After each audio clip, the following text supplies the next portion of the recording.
السلام عليكم ورحمة الله وبركاته. نحمد الله العظيم ونصلي ونسلم على رسوله الكريم. أما بعد فقد قال الله تعالى في محكم التنزيل والفرقان المجيد بعد أعوذ بالله من الشيطان الرجيم بسم الله الرحمن الرحيم. وقال الملك إني أرى 7 بقرات سمان يأكلهن 7 عجاف و7 سنبلات خضر وأخر يابسات يا أيها الملأ أفتوني في رؤياي إن كنتم للرؤيا تعبرون. وقال نبينا صلى الله عليه وسلم تركت فيكم أمرين لن تضلوا ما تمسكتم بهما كتاب الله وسنة رسول الله صلى الله عليه وسلم. எல்லா புகழும் புகழ்ச்சியும் அல்லாஹ் ஜல்லஷானஹு தஆலா ஒருவருக்கே உண்டாகட்டுமாக.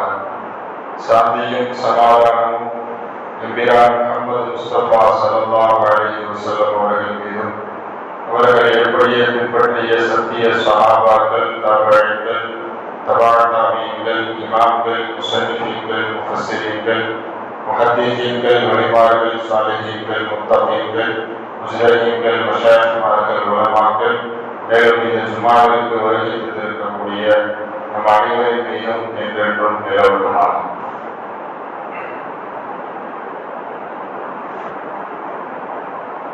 கடந்த ஆகஸ்ட் மாதம் 8ஆம் தேதி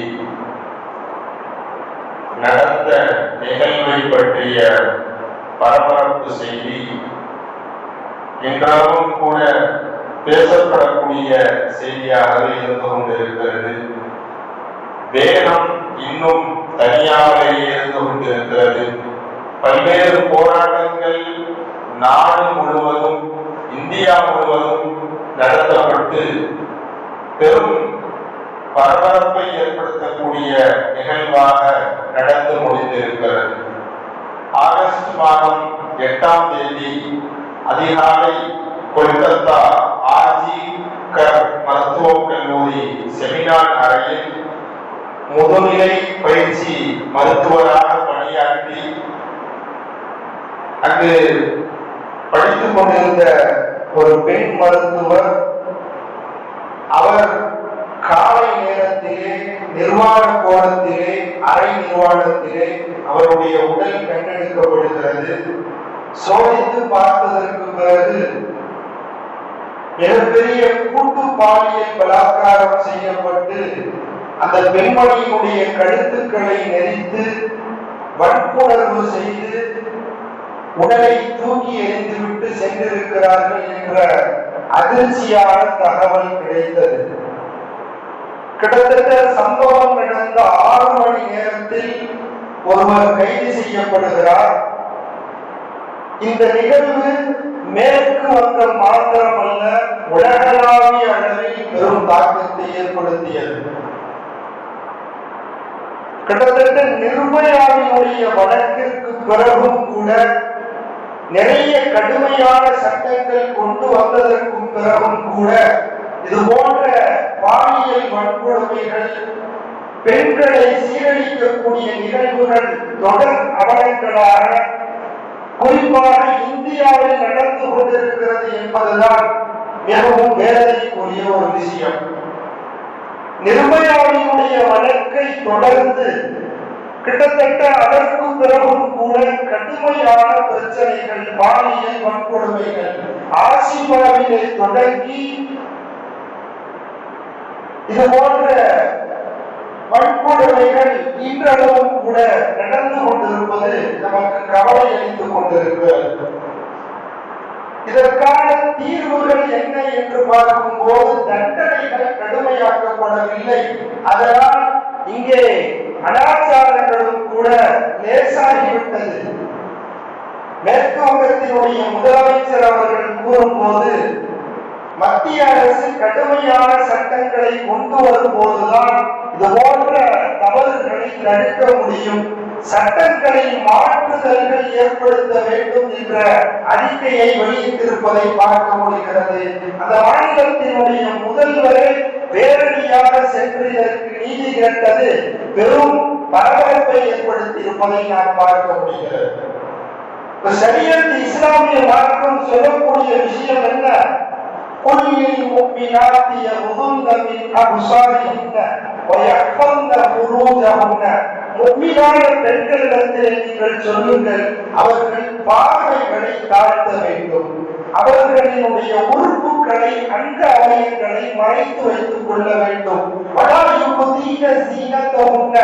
அவர்களினுடைய அலங்காரங்களை அவர்கள் வெளிப்படுத்த வேண்டாம் என்பதாக இறைவன் திருமறையில் சொல்லுகிறார்.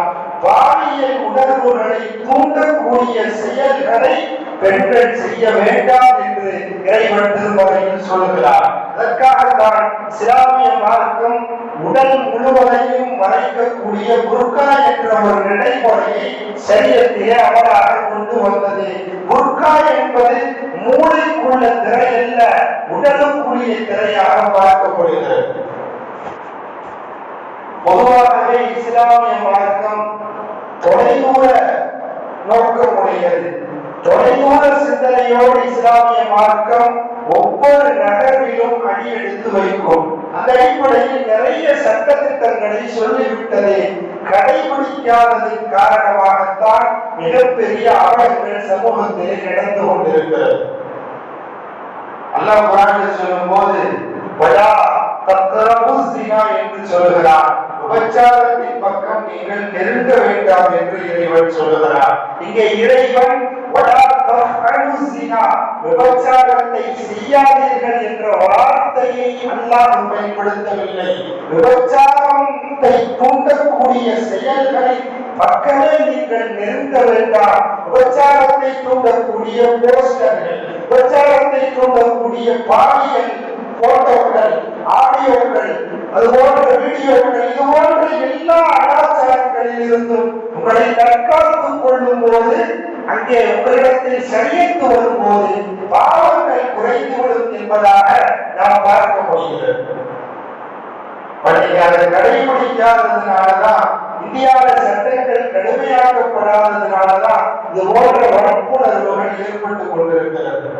இஸ்லாமிய மார்க்கம் அன்றே சொல்லிவிட்டது, விபச்சாரம் செய்துவிட்டால், திருமணமான பெண் செய்தால், ஆண் செய்தால் கல்லால் அடித்து கொலை செய்ய வேண்டும், அதை ஒரு சாராக பார்க்க வேண்டும் என்று இஸ்லாமிய மார்க்கம் நமக்கு இயங்குகிறது.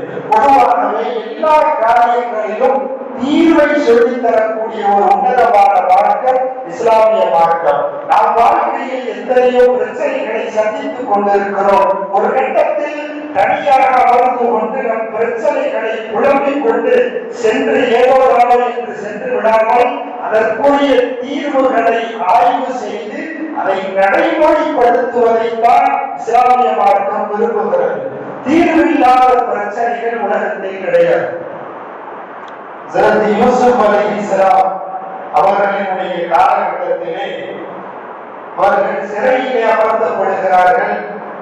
அந்த நாட்டின் மன்னர், எகிப்து மன்னர் கனவு ஒன்று காணுகிறார்.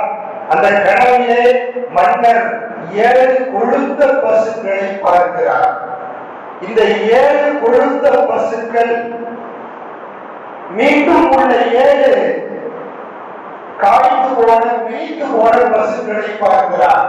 இந்த 7 விழித்த பசுக்களை, இந்த 7 கொழுத்த பசுக்கள் உண்ணுகிற ஒரு நிகழ்வை கனவில் காண்கிறார். பிறகு 7 பச்சையான நெற்கதிர்களை பார்க்கிறார், 7 காய்ந்த கதிர்களை பார்க்கிறார். இது கனவிலே தோன்றுகிறது. இறைவன் திருமறையில் சொல்கிறான். அரசர் சொன்னாராம், இன்னி அரா சபா பக்கராத்தின் சிமானி யக்குலுஹுன்ன சபஉ இஜாபி. 7 பழுத்த கொழுத்த பசுக்கள் வெளித்த பசுக்களை உண்ணுகிறது, சாப்பிடுகிறது. 7 நல்ல விளைத்த பசுமையான நெற்கதிர்கள், 7 காய்ந்த நெற்கதிர்கள். இதை நான் கனவில் கண்டேன். இந்த கனவிற்குரிய விளக்கம் எனக்கு வேண்டும் என்று அரசர் சொல்லும் போது, சிறையிலே யூசுப் என்று ஒருவர் இருக்கிறார். அவருக்கு கனவினுடைய விளக்கங்கள் அத்துபடி. அவருக்கு போய் கேட்போன்னு சொன்னப்ப அரசர் ஆதரவுகிறார். யூசுப் அலைஹிஸ்ஸலாம் சொல்றாரு, இந்த மாதிரி நான் கனவு கண்டேன், இதற்கு என்ன வழங்குன்னு சொல்லி கேட்டப்போ யூசுப் அலைஹிஸ்ஸலாம் சொன்னாங்களா, 7 பசுக்கள் என்பது, கொடுத்த பசுக்கள் என்பது 7 ஆண்டுகள் பசுமையாக விவசாயம் நடக்கும், நல்ல நெற்கதிர்கள் நெல்கள் கிடைக்கும். மீது உள்ள 7 காய்ந்த பசுக்கள் என்பது அடுத்த 7 வருடங்கள் பஞ்சங்களாக இருக்கும். 7 நெற்கதிர்கள் என்பது 7 வருடங்கள் வரக்கூடிய அந்த நெற்கதிர்கள் நிறைய மகசூலை ஏற்படுத்தும். அடுத்த காய்ந்த 7 நெற்கதிர்கள் என்பது மகசூல் இல்லாமல் பஞ்சமாய் இருக்கக்கூடிய நெற்கதிர்கள். ஆகவே நீங்கள் இந்த 7 வருடங்களில் கிடைக்கக்கூடிய அந்த நெற்கதிர்களை எல்லாம் சேமித்து வைத்துக் கொண்டு அடுத்த 7 வருடங்கள் பஞ்சகாலமாக இருக்கும், அதை நீங்கள் பயன்படுத்திக் கொள்ள வேண்டும் என்பதுதான் கனவினுடைய விளக்கம் என்று ஹஜ்ரத் யூசுப் அலைஹிஸ்ஸலாத்து வஸலாம் அவர்கள் மன்னரிடத்திலே கூறுகிறார்கள். உடனே மன்னர் சந்தோஷப்படுகிறார். என் நாட்டில் நிலவக்கூடிய பஞ்சத்தை பற்றிய கனவு என்ற நிகழ்வு என் கனவிலே வந்து விட்டது. இதற்குரிய தீர்வையும் எனக்கு சொல்லிவிட்டீர்கள். எனக்கு மிகவும் சந்தோஷமாக இருக்கிறது.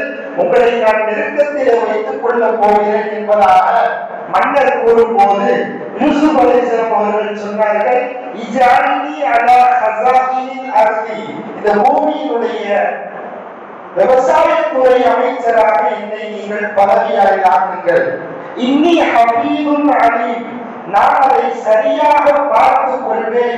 எனக்கு விவசாயத்துறையினுடைய அமைச்சர் பதவியை கொடுங்கள் என்பதாக யூசுப் அலைஹிஸ்ஸலாம் அவர்கள் கேட்டதற்கு பிறகு மன்னர் அதே போன்று பதவியை கொடுக்கிறார். மிக சீரிய கடமையில் வருமுன் காப்பான் என்ற திட்டத்தில் அந்த 7 வருடங்கள் பசிப்பட்டினியான 7 வருடங்களை கடக்கிறார்கள் என்ற செய்திகளை நாம் குர்ஆனின் மூலம் பார்க்க முடிகிறது. இப்படியாக இஸ்லாமிய மார்க்கம் வருமுன் காப்போம் என்ற பரந்தமான திட்டங்களை மிக அழகான முறையிலே சொல்லி காட்டி இருக்கிறது. ஒரு அன்சாரி நபர், சஹாபி ஒருவர் பெருமானாரிடத்திலே வருகிறார். வந்து யாசகம் கேட்டார். அப்ப ரசூலுல்லாஹ் அவாமி பைத்திக்க செய்யும், என்னப்பா யாசகம் கேட்கிறீங்களே? ஓ, நம்மள்கிட்ட ஒரு யாசகம் கேட்கிறாங்கன்னு சொன்னா கை காலெல்லாம் நல்லாதான் இருக்குது, உழைச்சு சாப்பிடுன்னு சொல்லுவோம். பெருமானார் வந்தவர்களிடத்திலே யாசகர் கேட்டவர்களிடத்திலே தீர்வையும் சொல்லி அனுப்பினார்கள். வந்து கேட்கிறாரு. கேட்டவுடனே ரசூலுல்லாஹ் அவாமி பைத்திக்க செய்யும், உங்க வீட்டுல எதுவும் இருக்குதா, ஏதாவது பொருள் வச்சிருக்கிறியாப்பான்னு கேட்டாங்களாம். உடனே அந்த யாசகர் சொன்னாரா, என்னிடத்துல 2 பொருள் இருக்குது, ஒண்ணு போர்வை ஒண்ணு இருக்குது, 2 கோலை ஒண்ணு, தண்ணி குடிக்கக்கூடிய கோலை வச்சிருக்கிறேன்னு சொன்னாங்க. உடனே ரசூலுல்லாஹ் அந்த 2ஐயும் எடுத்துட்டு வாப்பான்னு சொன்னாங்களா. தனி பிஹிமா, அந்த 2 பொருளையும் எடுத்துட்டு வாங்கன்னு சொன்னாங்களாம். பெருமானார் இடத்திலே வந்து அந்த 2ஐயும் கொடுக்கிறார். கொடுத்த உடனே ரசூலுல்லாஹ் மை எஸ்டரி ஹாதைனி, 2 பொருள் என் கையில இருக்குது, ஒண்ணு போர்வை, இன்னொன்னு கோலை, இந்த 2 யார் வாங்கிக்கிறீங்கன்னு கேட்டாங்களாம். அப்ப கூட்டத்துல இருந்த ஒருத்தர், நான் ஒரு வெள்ளி காசுக்கு இதை வாங்கிக்கிறேன்னு சொன்னாராம். உடனே ரசூலுல்லாஹ் இது அந்த அளவுக்கு ஒரு வெள்ளினா பத்தாது, இன்னும் யாராவது கூட கேட்டு வாங்கிக்கோங்கன்னு சொல்லி அறிவிப்பு செய்றாங்க. அப்போ ஒருத்தர், இப்ப பெருமானார் சொல்றாங்க, மை எசீது அலா திர்ஹமின், இந்த ஒரு திர்ஹத்தை விட கொஞ்சம், இந்த ஒரு வெள்ளிக்காசோட கூட்டி யாராவது வாங்கிக்கிறீங்களான்னு கேட்டப்பா இன்னொருத்தர் சொன்னாரு, அஷ்டரி பி திர்ஹமைனி, 2 வெள்ளிக்காசுக்கு இந்த 2ஐயும் வாங்கிக்கிறேன்னு சொன்னார். உடனே பெருமானார் அவரிடத்துல அந்த 2 பொருளையும் கொடுத்துட்டு 2 வெள்ளிக்காசையும் வாங்கிட்டாங்க. வாங்கியதற்கு பிறகு அந்த நபர்கிட்ட, யாசகம் கேட்ட நபர்கிட்ட கொடுத்துட்டு சொன்னாங்களா, இஷ்டரி பி அஹதிஹிமா தஆமன், ஒட்ட 2 வெள்ளிக்காசு கொடுத்துருக்கிறேன், ஒரு வெள்ளிக்காசை வச்சு உனக்கு தேவையான, உங்க குடும்பத்துக்கு தேவையான சாப்பாடு பொருள்லாம் வாங்கிக்கோங்க. அதுக்கடுத்து அதை வச்சு உங்க குடும்பத்துக்கு என்னென்ன செலவோ பார்த்துக்கோங்க. இன்னொரு வெள்ளிக்காசை வச்சு ஒரு கோடாரி ஒண்ணு வாங்கிக்குவாங்க அப்படின்னு சொல்லி பெருமானார் சொல்லிட்டாங்க. உடனே இவரும் போய் என்ன செய்யறாரு, ஒரு வெள்ளிக்காசை கொடுத்து வீட்டுல செலவுக்கெல்லாம் கொடுத்துட்டாரு, சாப்பாடு எல்லாம் வாங்கிட்டாரு. அடுத்த வெள்ளிக்காசை வந்து என்ன செய்யறாரு, கோடாரி வாங்கிட்டு வர்றாரு. அந்த கோடாரி வாங்கினோட பெருமானார் தன் கையில பிடித்து விட்டு மீண்டும் அந்த நபரிடத்திலே கொடுத்தார்களா, கொடுத்து சொன்னார்களா, இது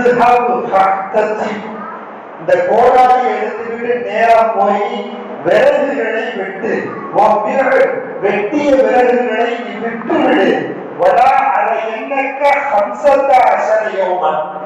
அதுக்கு பின்னாடி 15 நாள் நீ என் கண்ணில் படக்கூடாதுன்னு சொன்னாங்களாம். கோடாரியை கொடுத்த பெருமானார் 15 நாட்கள் நான் உன்னை பார்க்க கூடாதுன்னு சொல்லி அனுப்பி வச்சுட்டாங்க. சொன்ன மாதிரியே இவரும் கோடாரி எடுத்துட்டு போயிட்டாரு. விறகெல்லாம் வெட்டி ஒரு 15 நாளைக்கு பின்னாடி பெருமானாரிடத்திலே வருகிறார். அது சொன்னார், நான் 10 வெள்ளி காசுகளை சம்பாதித்து விட்டேன். நீங்க கொடுத்த கோடாரியை வச்சு நான் 10 வெள்ளி காசு சம்பாதிச்சுட்டேன் அப்படின்னு சொன்னப்ப பெருமானார் சொன்னார்கள், சில காசுகளை கொண்டு உங்களுக்கு தேவையான ஆடைகளை வாங்கிக் கொள்ளுங்கள். போர்வையெல்லாம் நீங்க எடுத்துட்டு வந்தீங்க, தேவையான வீட்டு உபகரணங்களை வாங்கிக்கோங்க. மீதியை வச்சு ஏதாவது அந்த தொழிலை செய்து நீங்கள் சம்பாதித்துக் கொள்ளுங்கள் என்று சொல்லிவிட்டு பெருமானார் தீர்வையும் காட்டிவிட்டு சொன்னார்களா,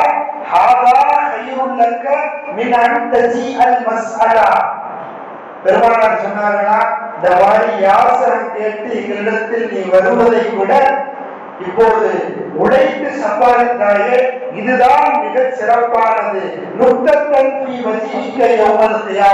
இது போன்று வாங்கக்கூடிய நிலையிலே நாளை தியாகத்தினுடைய வேலையிலே முகத்தில் கரும்புள்ளிகள் விழுந்துவிடும் என்று பெருமானார் எச்சரித்து விட்டு நீர் உழைத்து சம்பாதி, அதுதான் மிக சிறப்பானது என்று யாசகர் கேட்டவரிடத்திலே வெறும் பிரச்சனையோடு முடித்துக் கொள்ளாமல் அதற்குரிய தீர்வுகளையும் காட்டிவிட்டு சென்றார்களா எம்பிரான் ஸல்லல்லாஹு அலைஹி வஸல்லம்.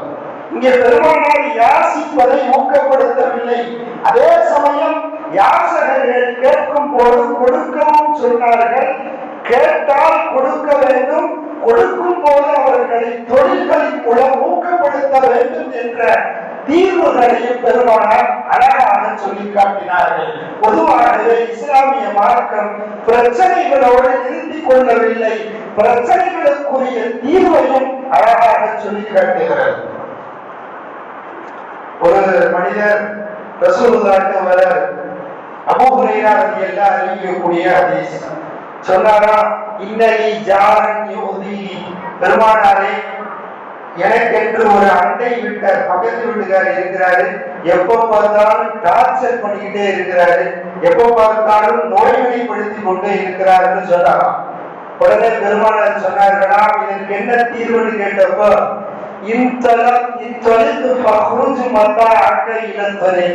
நேரா போயிட்டு உன் வீட்டு ஜாமான் உள்ள ரோட்ல வச்சு நின்றுகிட்டே இருந்து சொன்னாங்களா பெருமானார்.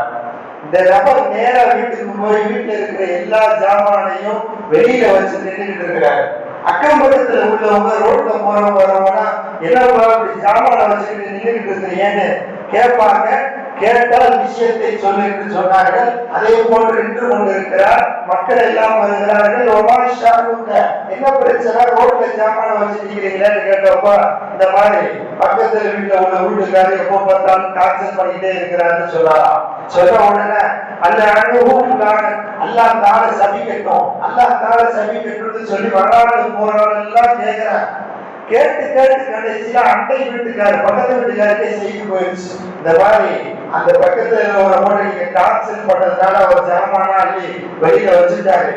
வரவுக்கு போறவங்க தான் சொல்லிட்டு இருக்கிறாரு, ஏன் நிக்கிறீங்கன்னு கேட்டப்போ அவர் டார்ச்சர் தாங்க முடியாம ரோட்ல வந்துட்டேன் வந்து நிக்கிறேன்னு சொல்லி சொன்னாங்க. எல்லாம் வந்து உங்களை திட்டிக்கிட்டு இருக்கிறாங்கன்னு சொன்ன உடனே இவர் நேரா எந்திரிச்சு போய் என்ன செஞ்சாரா, அல்லாஹ்வே சத்தியமா இனி உங்களுக்கு எந்த டார்ச்சரும் பண்ண மாட்டேன்னு சொல்லி அந்த நபரை மீண்டும் கூப்பிட்டாரா என்ற செய்திகளை நாம் ஹதீஸ்களின் மூலம் பார்க்க முடிகிறது. பிரச்சனைகளுக்குரிய தீர்வுகளை பெருமானார் அழகாக சொல்லி காட்டினார்கள், அழகாக செய்தி காட்டினார்கள்.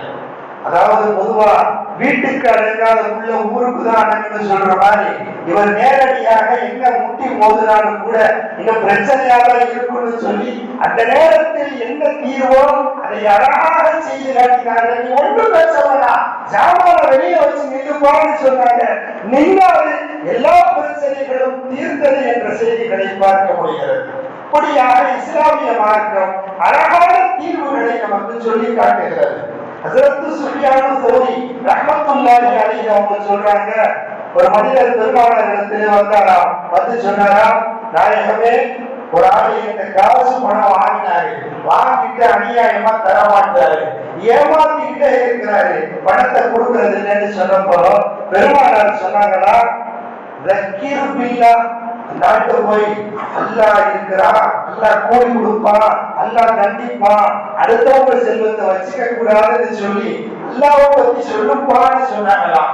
உடனே அவரு சொன்னாரா, பெருமானாரே, அல்லாஹ் அல்லாஹ்னு சொன்னாலும் அந்த ஆளு பயப்படலைன்னா என்ன செய்யறதுன்னு கேட்டான். உடனே பெருமானார் சொன்னார்களா,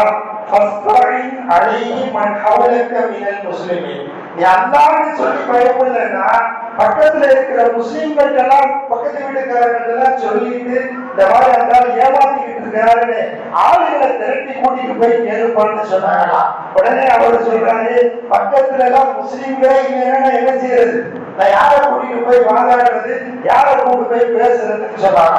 உடனே பெருமானார் அடுத்த தீர்வை சொன்னார்களா, அதிகாரிகளை கூட்டிட்டு போய் கேளுப்பா, இந்த மாதிரி என் காசை வச்சுக்கிட்டு ஏமாத்துறாருன்னு சொல்லி அதிகாரிகளை அழைத்து சென்று அடுத்த தீர்வை சொன்னார்களாம்.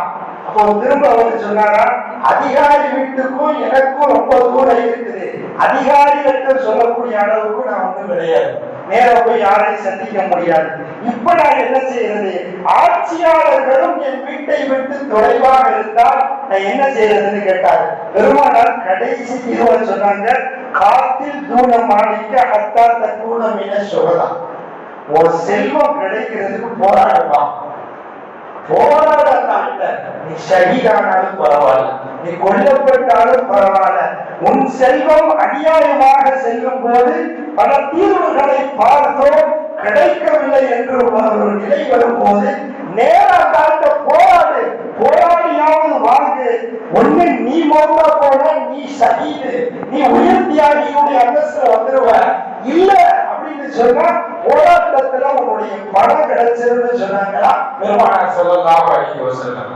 பொதுவாகவே இஸ்லாமிய மார்க்கம் தீர்வுகளையும் சொல்லக்கூடிய மார்க்கம். அப்போ களவாடுதல் போன்ற ஏமாற்றுதல் பிரச்சனைக்கு பலகட்ட அணுகுமுறைகளை அணுக வேண்டும். கடைசி நேரத்தில் போராட்டங்கள் தீர்வு என்பதை இஸ்லாமிய மார்க்கம் சொல்லித் தருகிறது. புலம்புவது என்பது தீர்வல்ல என்பதையும் சொல்லிக் கொடுக்கிறது. இது போன்ற நிறைய பிரச்சனைகளுக்குரிய தீர்வுகளை மிக அழகாக எளிமையாக நமக்கு மார்க்கம் சொல்லி தருகிறது. ஒரு டாக்டர்கிட்ட ஒரு அம்மா போய் சொன்னாங்களா, என் புள்ள எப்போ பார்த்தாலும் விரல் சூப்பிக்கிட்டே இருக்கிறான், இதற்கு நானும் என்னென்னமோ வைத்தியம் பார்த்துட்டேன், இன்னமும் வாயில விரல் சூப்புறதை விடுறது இல்லை, என்ன செய்யறதுன்னு தெரியலன்னு சொன்னப்போ, நீங்க எவ்வளவு காசானாலும் பரவாயில்ல, ட்ரீட்மெண்ட் ஆரம்பிங்க அப்படின்னு, ட்ரீட்மெண்ட் செய்யுங்க அப்படின்னு சொன்னப்போ டாக்டர் சொன்னாரா, உங்க பிள்ளைக்கு பெரிய டவுசரை போட்டு விடுங்க, வயசு 6 ஆயிடுச்சு, இன்னும் விரல் சூப்புறான்னு சொன்னப்போ டாக்டர் சொன்னாரா, பெரிய டவுசரா போட்டு விடுங்கன்னு சொன்னாரா. நான் ட்ரீட்மெண்ட்காக உங்கள்ட்ட வந்திருக்கிறேன், நீங்க பெரிய டவுசர் போட சொல்றீங்களே, உங்க விளக்கலைன்னு சொல்லப்போ டாக்டர் சொன்னாரா, இந்த விரலை வச்சு சூப்பிக்கிட்டு இருக்கிறான், இங்க டவுசர் பூசான டவுசரை போட்டா இதை பிடிக்கிறதுக்கு அவனுக்கு நேரம் பத்தாது, வாயில கையில போறது அப்படின்னு சொல்லி டாக்டர் சொன்னாராம். இது போன்று எத்தனையோ பிரச்சனைகள் நாம் தீர்க்க முடியாது என்று நினைத்துக் கொண்டிருப்போம். எந்த பிரச்சனைகளாக இருந்தாலும் அது தீர்க்கப்படக்கூடிய பிரச்சனைகள் தான். அதற்கு குர்ஆனும் தீர்வை சொல்லித் தருகிறது, ஹதீஸும் தீர்வை சொல்லித் தருகிறது. ஒருத்தர் டாக்டர்கிட்ட போய் எனக்கு மென்டல் டார்ச்சரா இருக்குது, எப்ப நான் நைட்டு படுத்தாலும் கட்டில இருந்து கீழே பார்த்தேன்னு சொன்னா ஏதோ உருவம் இருக்கிற மாதிரியே தெரியுது, இதற்கு நான் என்ன செய்யறதுன்னு தெரியலன்னு சொல்லும்போ டாக்டர் சொன்னாரா, நீங்க மண்டேல ஸ்கேன் எடுத்துட்டு வரணும், அந்த ரிப்போர்ட் இந்த ரிப்போர்ட் எல்லாம் எடுத்துட்டு வரணும்னு சொல்லி ஒரு 20,000 ரூபாய்க்கு பில்லு கொடுத்தாராம். சரின்னு பணம் எடுக்க போகும்போது ஒருத்தர் கேட்கிறாரு, என்னப்பா என்ன பிரச்சனை போயிட்டு வந்தீங்கன்னு கேட்டப்போ, இந்த மாதிரி நான் கட்டில படுத்து கீழே பார்த்த ஏதோ உருவம் இருக்கிற மாதிரியே தெரியுது, அதனால பயமா இருக்கு, நிம்மதியான தூக்கம் இல்ல, அதான் டாக்டர்கிட்ட செக்கிங்க்கு போனேன்னு சொன்னப்போ அவர் சொன்னாரா, கட்டில வித்திருப்பா வேலை முடிஞ்சுன்னு சொன்னாராம். இவர் கட்டிலை விட்டு விட்டால் பாயில கீழே படுத்து உறங்கினாராம். உறங்கியதற்கு பிறகு அந்த பிரச்சனை வரவில்லையா. டாக்டர் ஒரு நாள் சந்திச்சாரா, ஸ்கேன் எடுக்க வர சொன்னேன்னு வரலையான்னு கேட்டப்போ அந்த மனிதர் சொன்னாரா, கட்டிலேயே வந்துட்டே வேலை முடிஞ்சு போச்சுன்னு சொன்னாரா. இது போன்ற தீர்வுகள் என்பது சுலபமாக கிடைத்துவிடும், அதை நாம் கடுமையாக ஆக்கிக் கொள்ள முடியாது. வேண்டாம், யாராவது நம்மிடத்தில் ஒரு பிரச்சனை என்று வரக்கூடிய சமயத்தில் அவருக்கு நல்லதொரு தீர்வை காட்டி தருவதும் ஒரு முஸ்லிமானவரின் பண்பாக இருந்து கொண்டிருக்கிறது என்பதையும் நாம் தெரிந்து கொள்ள வேண்டும். பெருமானாரிடத்தில் இது போன்று நிறைய பிரச்சனைகள், நான் சென்ற வாரத்தில் கூட சொன்னேன், ஒரு அனாதை சிறுவன் தன் செல்வத்தை அபூ ஜஹல் பிடித்து வைத்துக் கொண்டார், தன் சொத்தை தர மறுக்கிறான் என்று சொன்னபோது பெருமானாரே அங்கு வந்து ஆஜராகி அவருடைய சொத்தை மீட்டு கொடுத்தார்கள் என்ற செய்திகளை நாம் பார்க்க முடிகிறது. ஒரு முஸ்லிம்களுக்கு பிரச்சனை, ஒரு தனிநபருக்கு பிரச்சனை, போன்ற பிரச்சனைகளுக்கு தீர்வுகள் நமக்கு தெரியும் போது அடுத்தவர்களை அது போன்ற பிரச்சனைகளில் இருந்து அகற்றுவதும் கூட நமக்கு அல்லாஹ் நாளை வறுமை நாளிலே கொடுக்கக்கூடிய மிகப்பெரிய சந்தோஷத்தை, வெகுமதியை வைத்திருக்கிறார் என்பதை இஸ்லாமிய சமூகம் புரிந்து வைத்துக் கொள்ள வேண்டும்.